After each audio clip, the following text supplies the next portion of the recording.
Segunda-feira, 12ª semana do tempo comum. Evangelho de Jesus Cristo segundo Mateus, capítulo 7, versículos de 1 a 5. Naquele tempo disse Jesus aos seus discípulos: Não julgueis e não sereis julgados, pois vós sereis julgados com o mesmo julgamento com que julgardes, e sereis medidos com a mesma medida com que medirdes. Por que observas o cisco no olho do teu irmão e não prestas atenção à trave que está no teu próprio olho? Ou como podes dizer ao teu irmão: Deixa-me tirar o cisco do teu olho, quando tu mesmo tens uma trave no teu? Hipócrita, tira primeiro a trave do teu próprio olho, e então enxergarás bem para tirar o cisco do olho do teu irmão. Amados irmãos e irmãs, hoje nesse pequeno trecho ainda do Sermão da Montanha, que já estamos acompanhando há algum tempo, capítulos 5, 6 e 7 de São Mateus, Jesus nos dá aí uma orientação bem precisa sobre a questão do julgamento. A razão fica um pouco implícita, então vamos meditar um pouquinho sobre essa razão, né? Qual é o direito que nós temos de julgar uma pessoa, né? Podemos ou não julgar uma pessoa? Não podemos.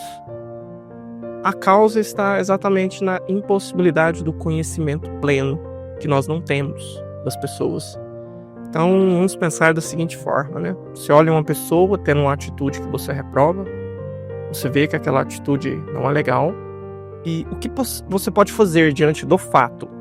Você pode julgar e condenar a atitude, não a pessoa. São duas coisas bem diferentes, então você precisa separar a ação do sujeito, né? Bem portuguesinho mesmo, sujeito predicado. Julga o predicado, não julga o sujeito. Então, quando você vê uma pessoa fazendo algo que você não aprova, você sabe que está errado, é imoral, algo no sentido, a sua impossibilidade de julgar está porque você não sabe da história dessa pessoa. Você não conhece a trajetória dessa pessoa. Você não sabe quais os condicionamentos aos quais essa pessoa foi submetida ao longo da vida dela. E, para ser bastante objetivo, dependendo de como você viveu a sua história, se você tivesse vivido uma história parecida com a dessa pessoa, tivesse sido submetido aos condicionamentos dessa pessoa, talvez você fizesse o que ela está fazendo ou até mesmo pior. Então, por isso não cabe a nós julgarmos. O julgamento ele é exclusivo de Deus. Por quê? Porque Deus tem o conhecimento pleno de tudo. Então ele conhece toda a história, ele conhece tudo que aquela pessoa passou, ele conhece todas as circunstâncias que ela enfrentou. Agora que, cuidado, não quer dizer que porque a pessoa teve circunstâncias que a condicionaram nessa determinada direção, que aquela pessoa está justificada, que ela pode fazer o que está errado. Não, de maneira alguma. A nossa moral ela é bastante clara com respeito a isso. As circunstâncias, o meio, o ambiente, ele não determina quem eu sou. Ele condiciona. Ele pode condicionar fortemente, mas não determinar. Qual que é a diferença?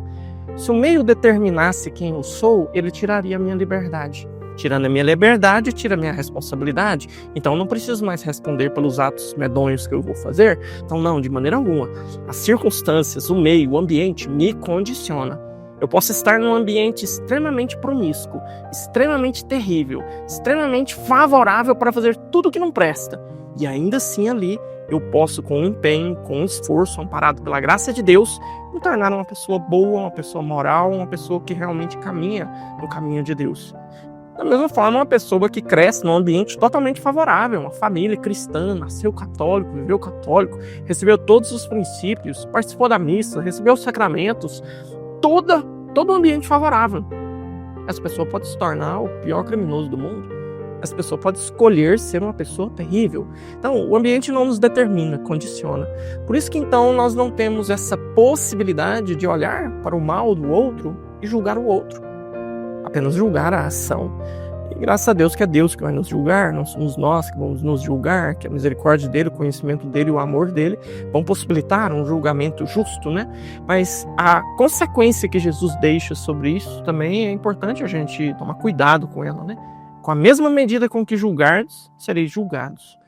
Então, quando nós nos dispomos a ser juízes, a julgar as pessoas, a condená-las com celeridade, então nós estamos pedindo para Deus que faça o mesmo conosco.